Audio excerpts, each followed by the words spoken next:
मराठा आरक्षणासंदर्भात काढलेल्या जी.आर विरोधात उद्या नागपूरमध्ये ओबीसींचा मोर्चा आहे, तर दुसरीकडे आज राधाकृष्ण विखे पाटील यांनी अंतरवाली सराटीत मनोज जरांगे यांची भेट घेतली। छगन भुजबळ यांनी विरोध सोडून द्यावा अशी प्रतिक्रिया विखे यांनी भेटीनंतर माध्यमांना दिली, तर या सामाजिक विषमतेला शरद पवार जबाबदार अशी टीका सुद्धा राधाकृष्ण विखे पाटील यांनी केली आहे। जो माझी पहिल्यापासूनची भूमिका होती की ज्यावेळी ओबीसींना आरक्षण दिले गेले तर कधी मराठा समाजाने आक्षेप घेतला का, कधी मेळावे घेतलेत का, कधी मोर्चे काढलेत का? नाही ना। आपण मराठा समाजाने सगळ्यांना सामावून घेतले। आता ज्यावेळी मराठा समाजाला असं वाटतं की आपण काही भूमिका घेतली पाहिजे जी माननीय जरांगे पाटलांनी घेतलेली आहे, पण त्याला हे लोक विरोध का करतात हे मला अजून समजायला तयार नाही। तर माझी त्यांना विनंती आहे की आपण कृपया विरोध सोडून द्या, ही प्रक्रिया पुढे जाऊ द्या।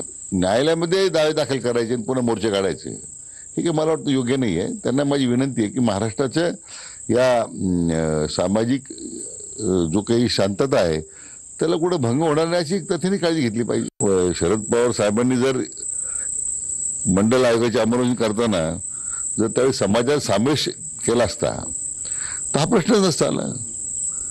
खरं म्हणजे राज्याच्या एकूण सामाजिक मांग करण्यामध्ये जे राज्य या समाजाच्या सामाजिक विषमता निर्माण करण्यामध्ये खरं जरा कोण जबाबदार असेल तर पवार साहेबच आहेत, त्यांनी त्याचा खुलासा केला पाहिजे।